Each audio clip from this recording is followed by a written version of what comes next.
One, you have to make sure that you let the child know that it is very acceptable to turn down any physical touch. Majority of the cases, I think 90 of the cases of sexual abuse, they are familiar people. They're not strangers. No, no, no. They are not strangers. People they know, the family knows, and then they do that. Sometimes sleepovers, they will go for a program and then they will tell you that oh, for today's program, all the youth, you are going to sleep here. They have a way. So you would think that the other kids are there, but then their main target is one of the kids. Who they have isolated Yes. already and have So you started come grooming that person. now, before you can diagnose someone as having this condition, one, the person should be at least 16 years. All right. So 16 years and above. Okay. So we are talking about someone who is not a young person or a child. Now, I'm going to take you all viewers to a journey of discovery, a journey that will give you the tools to identify warning signs. We are not saying that you should go and accuse people falsely without evidence, but we want to create an awareness and also to equip you with the skills needed. You're wondering what are we talking about? I'm glad you asked. Today, we're going to talk about some of the identifying signs of pedophilia. We normally call it a pedophile. You have heard it. Somebody has shared a story with you. But today you have the opportunity to hear this from a professional, a psychologist, a naval lieutenant who works at the 37 Military Hospital, and the department is the wellness department. Also has his private services with his serene services. He's going to take us through this journey of discovery, of education, and giving you the tools. So you're welcome. Come journey with us, even as we discuss this important, sensitive topic. Naval Lieutenant Thomas Ntim Amwako, you're welcome back on set. thank you. Thank you.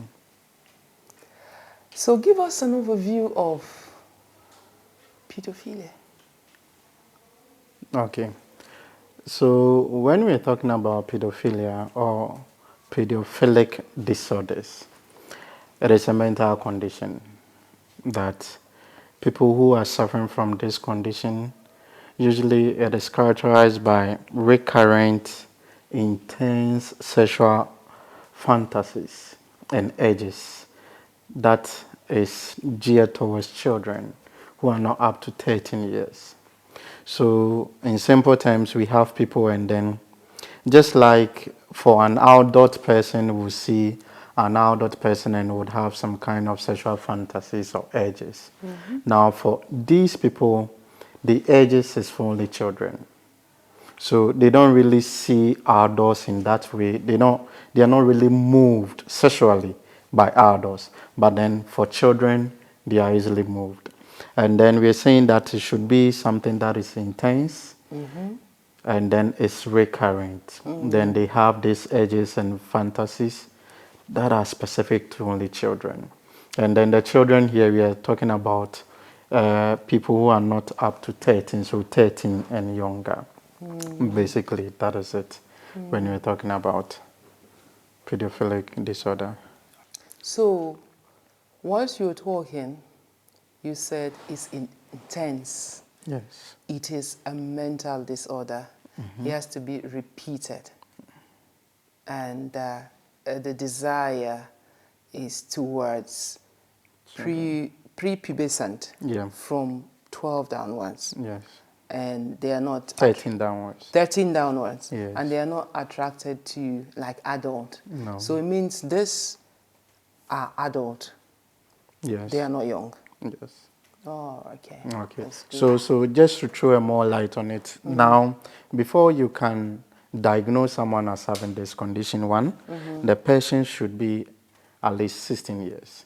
All right. So 16 years and above. Okay. So we are talking about someone who is not a young person or a child. Now, the second criteria talks about the fact that the person should be at least 5 years older than the victim. 5 years older. And then always remember that it is 13 years and younger. Okay. Okay. Now, we're also saying that the next criteria talks about the fact that the sexual attractions must be so intense and recurrent. So it is not something that is normal. So when they have it, it is affecting their normal functioning, normal routine functioning. Okay, because it's very intense. And then it is something that's supposed to last at least 6 months.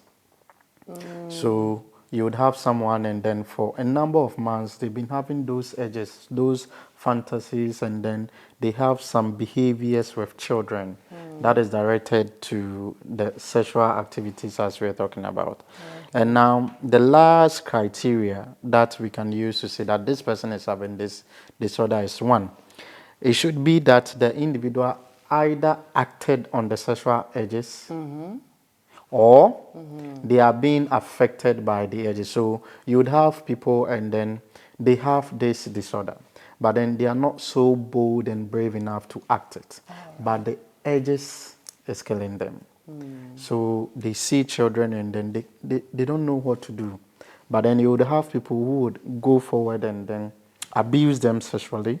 But then you would also have people and then they are having the urges and then the fantasies, but then they've not been able to act it out.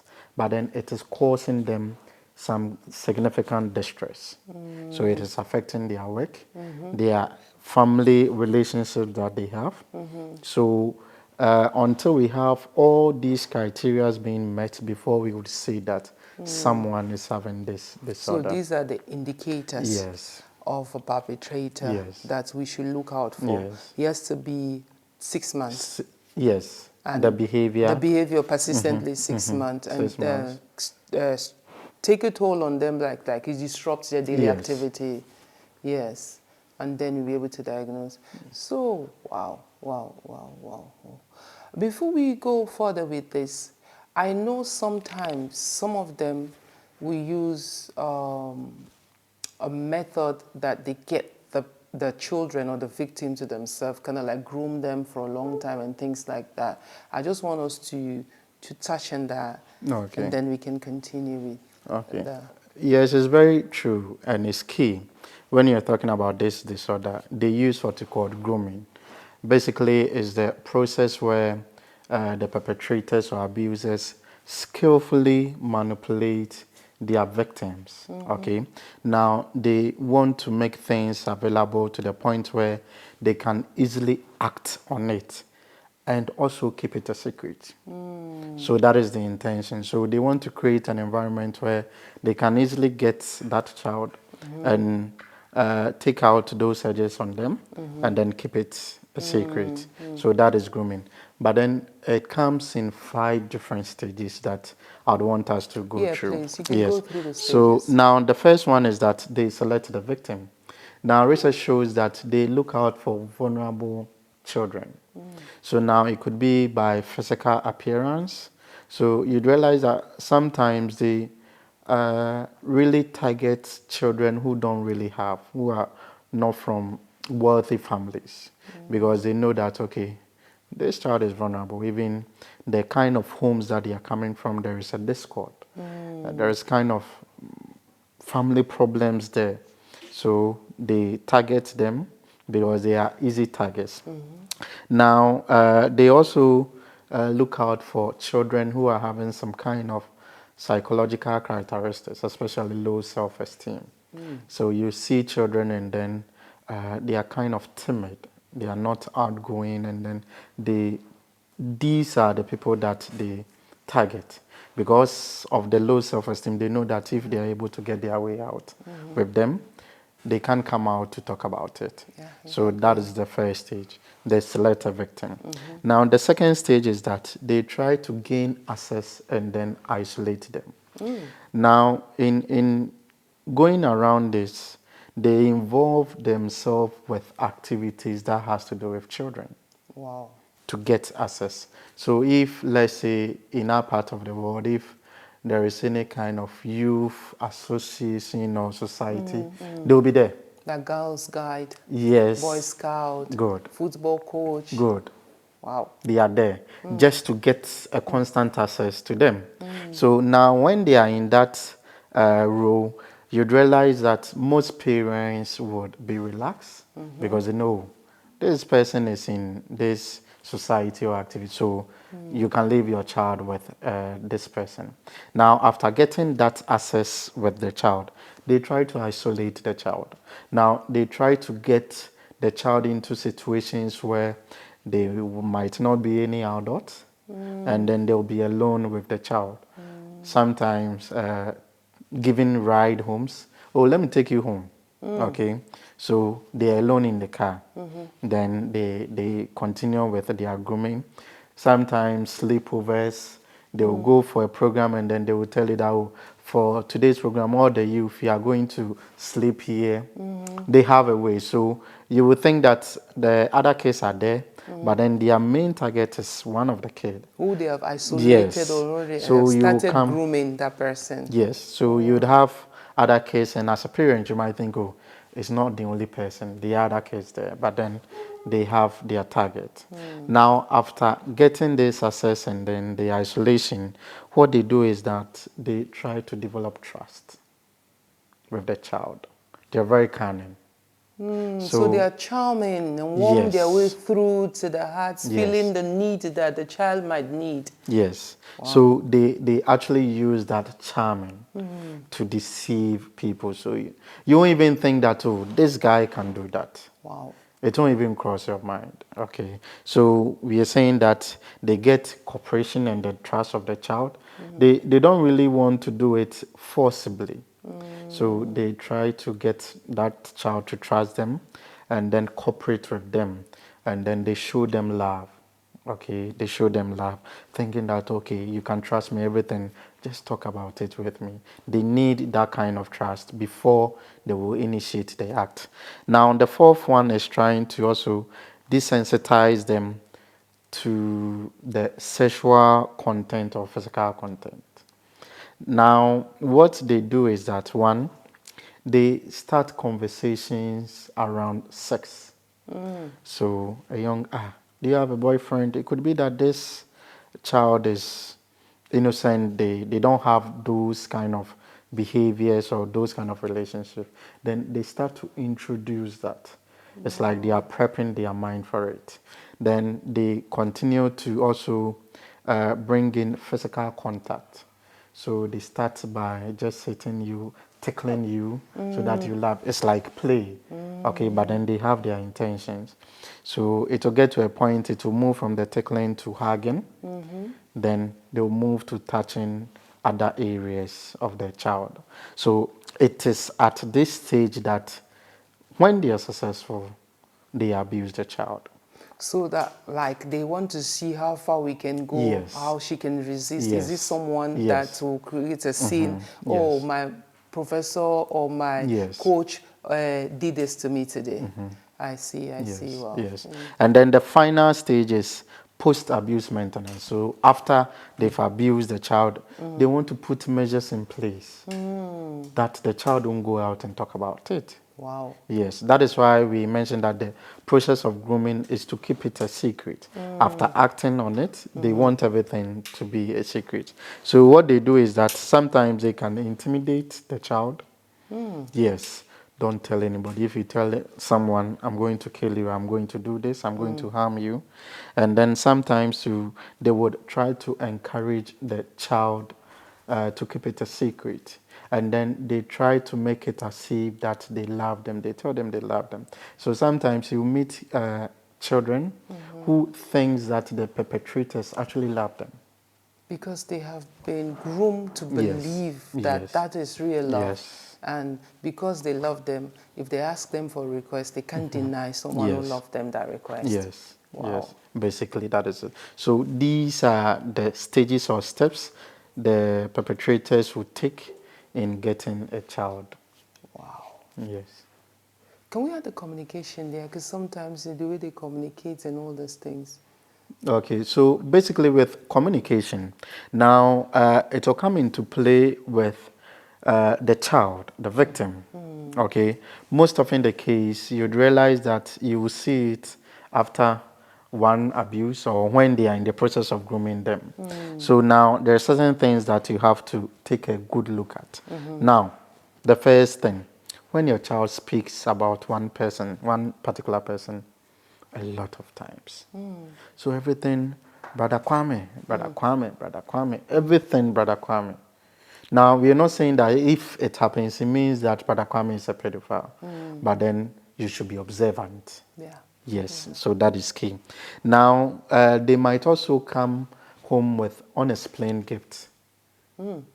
They are being given gifts. You ask, who bought this for you? They are unable to talk about it. Sometimes it's because the perpetrators had already informed them, don't tell anybody I bought this for you. So they will come with goodies, chocolates, those kind of things, because they are building some kind of trust, making that child to believe that they actually love them. They try to buy certain gifts for them. And then you would also see that your child is having some kind of nightmares and sleep problems. It should communicate or it should tell you that there is something that you have to look out for. And then they would also start exhibiting new adult-like behaviors, sexual behaviors. So you are with your child and then your child has no idea. You've not given them any education on sex, but then they are talking about something. Sex, hey, he's kissing this person, hey, he has erection. All of a sudden, Yeah, all they of know a all those sudden. words. Yes. So it means that someone is teaching them, someone is exposing them to it. So you have to take a good look at that. So basically, all that we're saying that in communication, one, you have to make sure that you let the child know that it is very acceptable to turn down any physical touch. Sometimes we don't groom our children well. So we don't really talk about certain boundaries. Now you let them know that, okay, these are certain parts of the body that nobody should even touch. And then with pedophilia, as you remember with the grooming, they try to infiltrate. So it is not only for strangers. It could be someone that they really know, someone they are comfortable with. So you have to let them know that regardless the person, even if it is a family member, these are areas that the person should not touch. So you have to let them know that this is it. Now, we're also saying that you have to remind them that nobody has a right to make them feel uncomfortable or enter their space. So if they are there and then someone is trying to uh, enter their space as in what they are doing and asking certain questions that they are not comfortable with, they can say no. So you have to teach the child that this is something that you have to do. And it starts from grooming them very well at an early stage. So you want to make the child very assertive. Remember that one of the things that they look out for is a child with low self-esteem. Yeah. So Exactly. if your child is not assertive, They can take advantage yes, of that then children it's a and abuse target. them. Yeah. So now children who are assertive, they will tell, hey, don't touch me. If you touch me, I'll tell them. They will never target those people because they know they are very assertive, and then they will, if they try it out, they will tell their parents. So we have to help our kids to get to that point where they are assertive about their surroundings. When something is going on and they don't like, they can talk about it.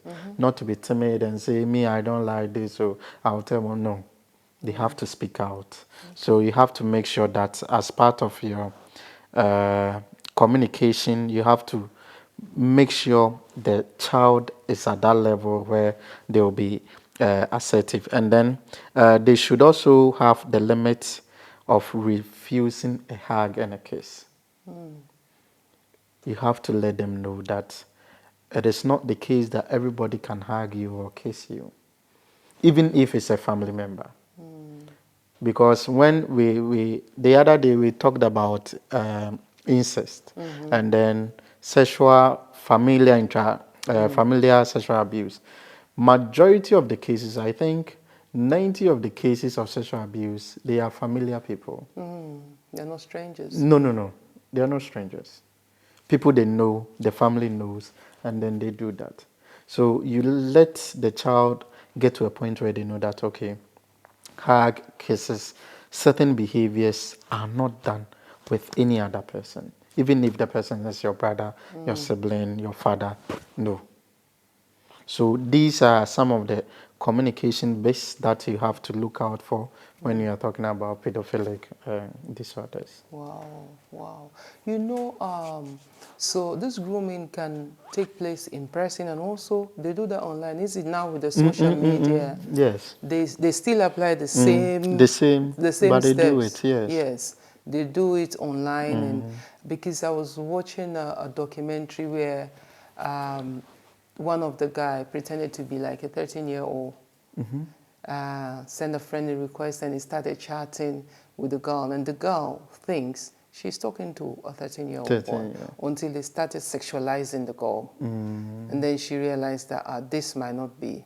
And they have the investigators coming in and say, you know what, we take this profile as this girl and we continue and we lure you into a place and then we'll arrest you. Yeah. Because they can do that and the girl will just think that it's, oh, my age group showing Yeah. interest in me. So it's normal, Yeah, yes. so we have to be aware of that. And also, like you said, in religious settings too, it happened. Children's teachers, Sunday school teachers, Sabbath school teachers. Yeah, so we have to, we are not saying go and attack and accuse someone. We're just saying that be mindful.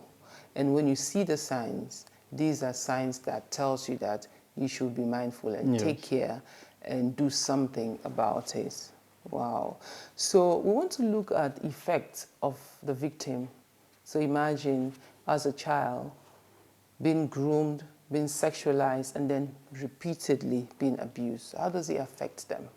Okay, so basically, it's quite similar to what we looked at the other day. The incest, okay. Yeah, the incest. So now you'd have some of them also having this self-harm, deliberate self-harm, trying to harm themselves because of what they are going through. And then you can also have some of them having sleep problems because of nightmares. Now, their academic level would come down as they lack concentration. So you'd realize that academically they are not doing so well at school. And then they also have fears, so phobias. So you'd realize that it will get to a point where when you are with such a child and then the perpetrator comes in, you'd realize that they are kind of on the edge. And then, but then, because most of the times you're not so observant, we just overlook some of these things. So they would have some kind of fears, sometimes not even related to the perpetrator, but then they would develop some kind of fear with, let's say, dark.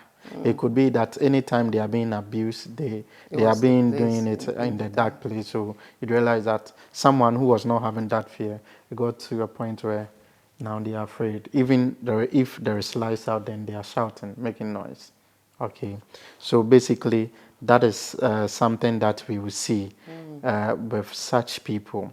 Now, if it is not checked and if treatments are not given earlier, we are also saying that it has the tendency of affecting their personality when they grow, just like what we saw the other day. So you would have some, and then because they've been being abused, they become very cold to other people around them. Now, some of them would have personality disorders, disorganized personality disorders, antisocial personality disorders, and you can have some who would also be reporting of suicidal ideations and tendencies. So they are going through a lot. It is something that they are consenting to, but then they are being taken advantage of, and then it is kind of affecting their whole well-being. So it is something that really have an adverse effect on their entire well-being. You know, once you're talking, there's this game that I was discussing with my friend. I said, even in my country, we know that's the recipe for disaster, hide and seek. Yes, it's true. Because how on earth you're playing the game and then you have to hide? And then someone go and find you. So if the abuser, like you said, it can be 5 years, can be 16 and above, we'll just say, go and hide so and so place, I'll come and meet you there. And by the time you know it, the harm has been done. So I think parents also's eyes should be open to games that gives an advantage to the abuser to abuse their children. So what's the way forward? What's the treatment for victims? Okay, so for the victims, we would have psychotherapy for them, where we would take them through psychological therapy to help them to deal with the ambivalence created. You see, they have some kind of trust when growing up, and then because of those acts, the trust is broken. Now they don't know whether they can trust this person or the other person, and because they are not of age to be in that activity, it affects them. So we have to look at all these things, and then we help them in one. If it happens that it has affected them with regard to behavior or personality, we target those areas and then help them to deal with that. And then if it is also giving them suicidal ideations, which is linked to they being depressed, then we deal with the depression using CBT. And one thing is that, you see, sometimes we think that children cannot have mental disorders or diseases. Now, you'd realize that I've seen a number of times that children will come and then they are going through a lot, but you see that the parents want to brush it off as the child is being stubborn. Yeah. Yes, Yeah, but then when you sit them down, you realize that there's a whole lot of things going on. So we should move from the point where we think that children don't really know what is going on. Now, I think with the kind of world that we have, they are mini adults, like, and then they understand a whole lot of things. So whatever they are going through is affecting their mental health. So we have to always take good care of it. Okay, so that's the treatment for the victim. Yes. I hear you say CBT. Could it mean the cognitive behavior therapy? Yes, please. Oh, okay. Just for listeners out there to know what CBT means. Yes. So what about the treatment for the victim? Because you said it's a mental disorder. Yes. That means they need treatment too. Yes. So for the victims, they too, we use CBT or psychotherapy for them, cognitive behavioral therapy. Now, we want to help them to get to know of the edges, the triggers, so that they do something about it before they get there. You remember we talked about some strong, intense edges and feelings. Yes. And then we can also have what we call hormonal medication. Oh, okay. Yes, to reduce the testosterone levels, you know, so that they won't be having those edges. Okay. And then sometimes, if that is the last distance, we have medical castration, where we will take that. They will castrate them medically? Yes, medically, using medication, and then. But will they consent to it? So most often the case, it is a last resort something. Okay, if you've tried all the other forms of therapy and it's not and working. usually we give it to offenders people who have been doing it for a long time, maybe in prisons, and then legally they need yes, some. Okay, yes, okay, and okay, then we okay. use that. Okay, So okay, that is the way forward with okay, the with that. Okay, perpetrators. Yes. okay, all right. So just give us a recap, take us through this journey again before we end this session. Okay. So basically, with pedophilic disorders, as I mentioned, the perpetrator should be 16 years and above. Then the age difference should be 5. And then it has to do with recurrent urges and fantasies for children under 13 years. Okay. Okay. Now, we are saying that you have to be on the lookout for some of these things in your child. Now, you have to be very observant because they use some kind of stages to groom the child. Now, they try to get access to them, they build trust, and then they target people who are vulnerable, the children. And then they also put mechanisms in place so that it will be kept secret. Now, it has the tendencies of affecting the child greatly. When they grow at the adult years, you realize that they are having a whole lot of issues. So all that we are saying here is that be a present parent. Be Yeah. very observant. The kind of things that you hear from your child when they are talking about one specific person for a long time, just be very observant and then be on the lookout so that our case won't fall prey to such people. Yeah. Thank you. Yeah, yeah. That's so important, viewers. I believe that you were walking with us through this journey of identifying these warning signs and behaviors of people who have a mental disorder and tend to take advantage of victims. We encourage you to seek professional help. We encourage you to create an environment where the children can open up to talk to you and also educate them on age-appropriate sexual education. Thank you so much. Before I go, I want you to know that there is help available for private consultation, and that is coming from Naval Lieutenant Amwako. Serenity Care or Clinic, Special Clinic, it's a special place. And for people who have had an encounter with you, they are giving positive feedback. So I'll give you the opportunity to just give them your contact before we wrap up. So go ahead, over to you. So the number is 0243 0243 03 03 82 82 75. 75. Yes, And what are the times that they can call you? Because sometimes you're very busy. Yes. So usually from 1800 going. You're Yes, available. Yeah, and if they send a message, so message is fine. message anytime. WhatsApp is Yes. fine. And then if you're too busy, Yes. you respond to them Later. So if they call you and they don't get you, don't stress out. Yes, He's busy. He'll respond to your message. Yes. Thank you so much for You're coming. welcome. Thank you so much. Thank you very much for your time with us. This is a pause on the journey. We'll come back.